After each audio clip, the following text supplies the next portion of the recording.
Tashi Dwojie is concerned about the well-being of nomads and their herds, and the preservation of the way of life that he believes is an integral part of the plateau's pastoral ecosystem. Now there are fewer and fewer yaks and sheep, and some families don't keep any herds at all. The government policy seems to imply the fewer the better, or even having no herds is better. Coupled with the push of urbanization, nomads are more likely to give it up themselves.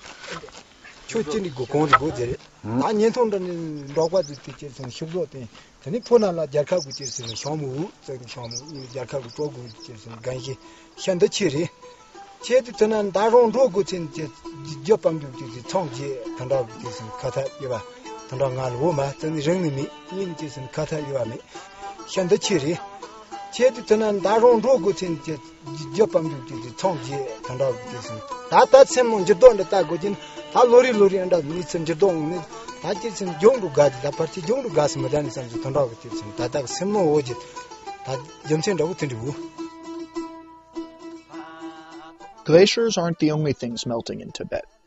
Permafrost, the layer of frozen earth that holds water near the surface of the soil, provides moisture to the meadows and other vegetation above ground.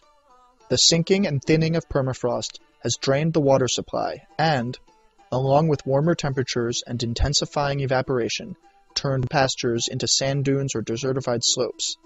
Lakes and rivers have shrunk, endangering fish, gazelle, and other local species. Also damaged are houses and roads that sit atop of the permafrost. The most important problem is to communicate the changes and ecological issues with scientists using data and maps, which sometimes we don't understand at all. We can tell one story after another to scientists all day long, but we are forced to learn a language they can understand. Sometimes when we talk about climate change, we talk more about temperature. 3 degrees warmer, that will be tough, and there will be extreme heat waves and things like that. But if you don't have water, that's the essence of life. People have to migrate, and there's unrest that comes with that.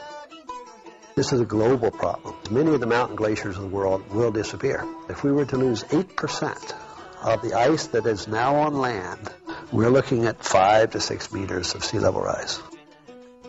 For many years, Tibet has elicited enormous interest, particularly in the West, because of its remoteness, majesty of its mountains, its religion, and more recently, of course, its political situation.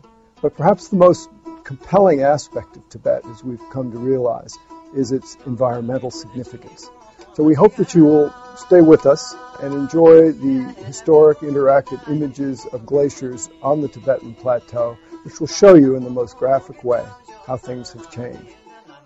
We also hope that you will stay tuned for our initiative on U.S.-China cooperation on climate and energy and the roadmap that we have drafted to bring the U.S. and China together to confront this enormous challenge that everyone on the world today is going to have to come to terms with.